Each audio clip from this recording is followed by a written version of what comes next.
In this video, I'm going to share with you 3 simple and practical approaches that you and your team can take and use today to reduce the information overload that new direct support professionals experience with you during your onboarding, orientation, and training process.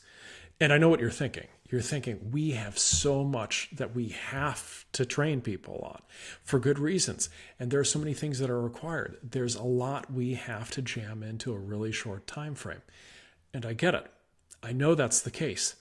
However, there are things that you can do, because if we just keep taking the same approach, unfortunately, the same thing is going to keep on happening because of that information overload.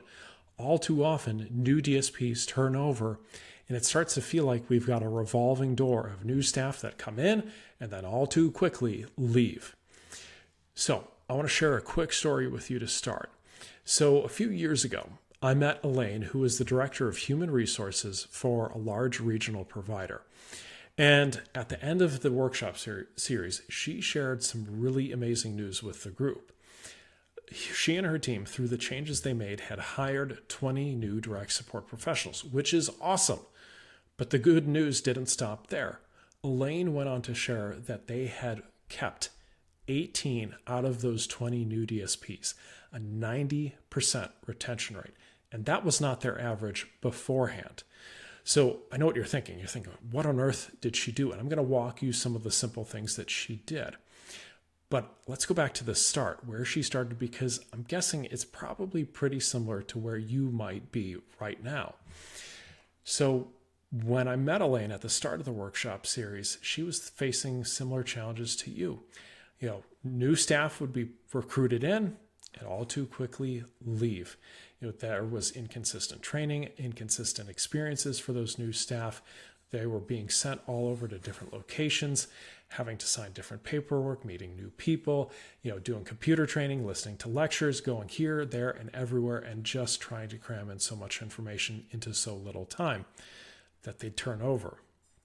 So she was wondering, what on earth can we do about this? Because we have to do all of these things.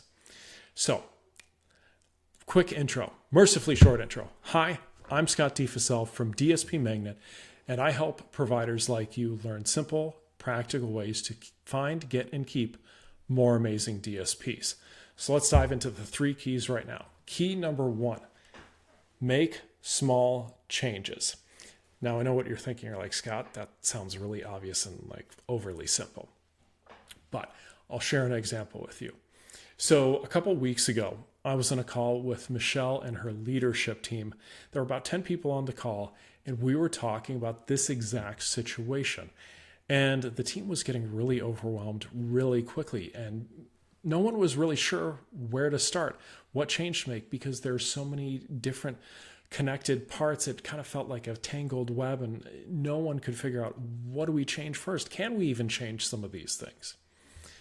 And finally, Michelle had the realization that, well, wait a minute, we're doing this training on how to log into one of the systems on the computer, which is important.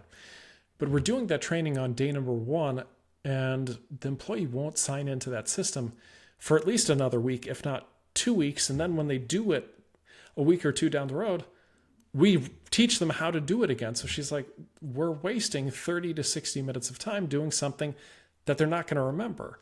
And she pulled out of this folder, the big packet of paper on how to create a login and get started on this system.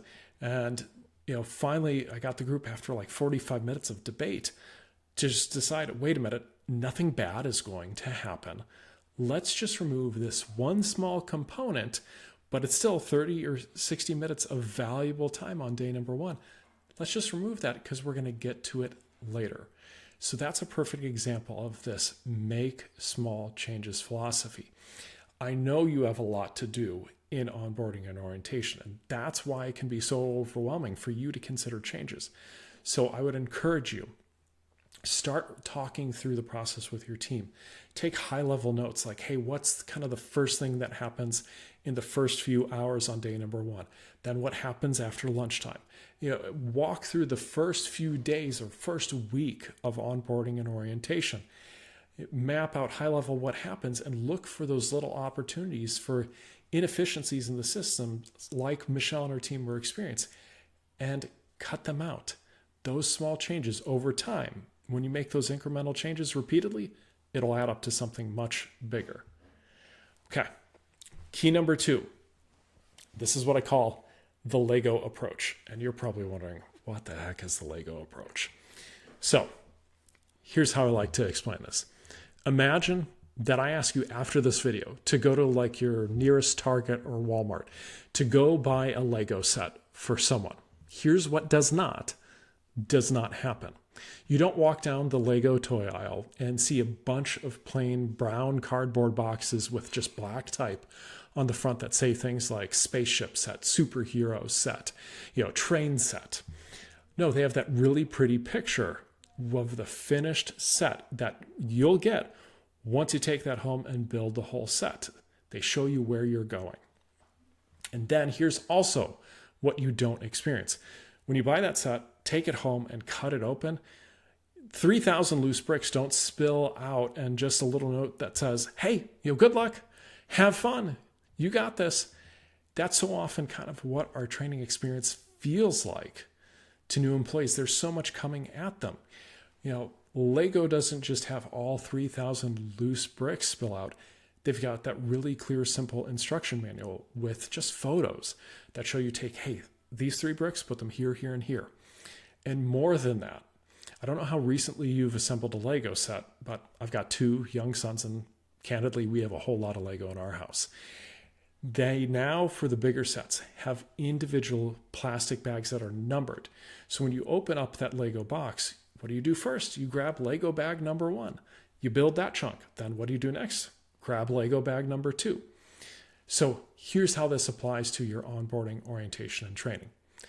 Think of what metaphorically should be in Lego bag number 1. Here's why. I know it's tough at first to decide, but think of it this way. With the Lego set, say you're building a train set. Every single brick for that Lego train is essential to have so that you get the finished train.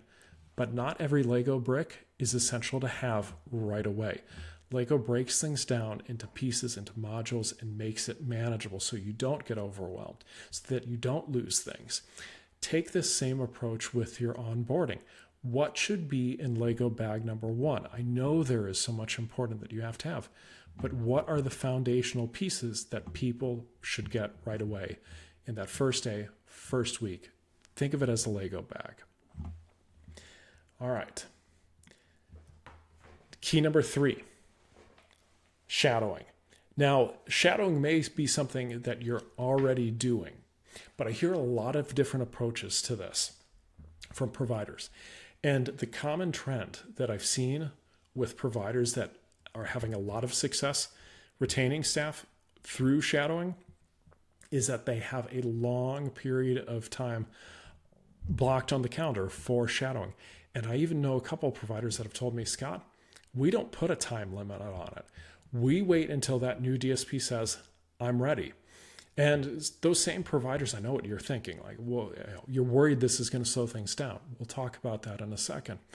But those providers that have told me, Scott, we don't put a time limit on how long they can shadow, they've shared that some of those new DSPs that have taken the longest amount of time to get comfortable and settle in and say, I don't need to shadow someone anymore, have turned into their best staff. And, during shadowing, leadership is going, oh my gosh, how long is this person going to shadow? Like, we need them, up and working on their own, like sooner rather than later. But they were patient with that new DSP. And so often they turn into one of the best new employees. So I'd encourage you, on the surface, it feels like, oh, we're going to slow things down. But there's this phrase from the military special ops world of slow is smooth, smooth is fast. So often in the short term, we worry about shadowing and giving people a long period of time to shadow will slow things down. But in the grand scheme of things, if you're keeping DSPs for years, what's another week of shadowing?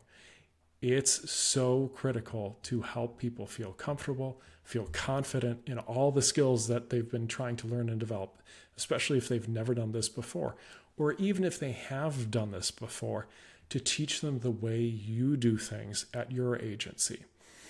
So don't worry about slowing down. This will actually speed things up long term. It'll smooth it out. You'll have to, repeat less of the training less often with those new staff as they shadow people more and learn through that hands-on approach.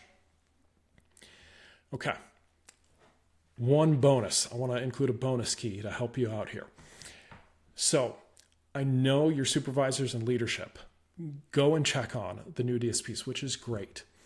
But so often the common approach to those new staff is, hey, how are you doing? Do you have any questions? And I know what you see on the faces of those new staff so often. You ask them, hey, do you have any questions? And they just kind of give you that blank deer in the headlights stare, and they're like, no, I don't have any questions. And you're like, I know you have questions. All right, I'll kind of wait. I'll check on you again later. You'll probably ask me a question later. Part of that is that information overload. They're just trying to process things. They feel embarrassed to ask you, hey, I know this has been covered like 4 times in training, but I'm still not getting it. That's not easy to admit, especially to your new boss. So here's a better way of asking those new staff a question. Instead of asking, do you have any questions? Because their brain instantly goes into autopilot mode of yes or no. Those feel like the only answers. Instead, just give it a slight change. Ask that new employee, hey, on a scale of 1 to 10, 10 being super comfortable and confident, like you can go and do this on your own, you've got this, or 1 being, oh my gosh, I don't understand any of this. I'm completely lost. Can we please go through this again? 1 to 10, how confidently do you feel about doing this on your own? And that new staff will probably tell you like, I don't know, I'm at a 6, and then they'll explain why. And that'll give you some clues. Oh, cool. Like, yeah, let me come show you. Let's walk through that again together. Let me show you a tip and a trick that's helped me over the years. It's going to give you more information, and it's going to put that new DSP at ease. And it'll help you focus on that information that they really want and need so that they can succeed. All right. I hope you found this helpful. Those are 3 keys. So to recap, key number 1, make small changes, because I know as you consider this, it's easy for you to become, overwhelmed, and you experience info overload too. You're not sure where to start. So start by just focusing on one simple practical change you can make quickly and easy, and then repeat. Key number 2, the Lego approach. What should metaphorically be in your Lego bag number 1? What is most essential for that new DSP to have right away? And number 3, shadowing. Take a longer period of time. It's going to seem like you're slowing things down, but it's actually going to smooth things out. And long term, it's going to go better for everyone involved. Okay.